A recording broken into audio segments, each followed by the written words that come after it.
بسم الله الرحمن الرحيم.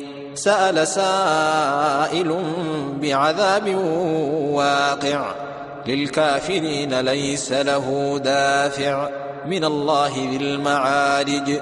تعرج الملائكة والروح إليه في يوم كان مقداره 50,000 سنة فاصبر صبرا جميلا. إنهم يرونه بعيدا ونراه قريبا. يوم تكون السماء كالمهل وتكون الجبال كالعهن ولا يسأل حميم حميما. يبصرونهم يود المجرم لو يفتدي من عذاب يومئذ ببنيه وصاحبته وأخيه وفصيلته التي تؤويه ومن في الأرض جميعا ثم ينجيه.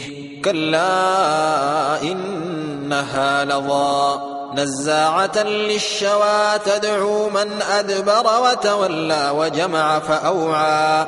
إن الإنسان خلق هلوعا إذا مسه الشر جزوعا وإذا مسه الخير منوعا إلا المصلين الذين هم على صلاتهم دائمون والذين في أموالهم حق معلوم للسائل والمحروم والذين يصدقون بيوم الدين والذين هم من عذاب ربهم مشفقون. إن عذاب ربهم غير مأمون. والذين هم لفروجهم حافظون إلا على أزواجهم أو ما ملكت أيمانهم فإنهم غير ملومين. فمن ابتغى وراء ذلك فأولئك هم العادون.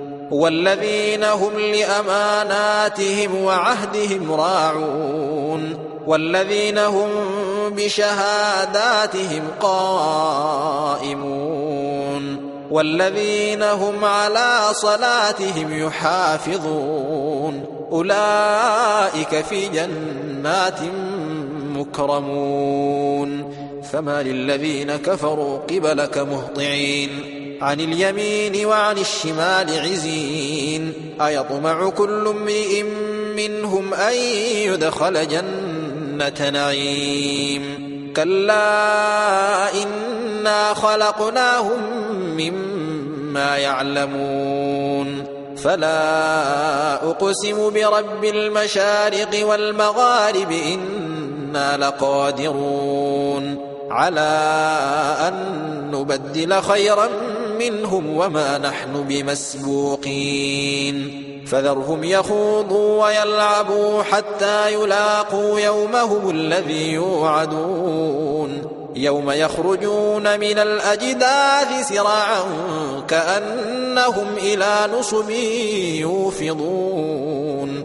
خاشعة أبصارهم ترهقهم ذلة ذلك اليوم الذي كانوا يوعدون.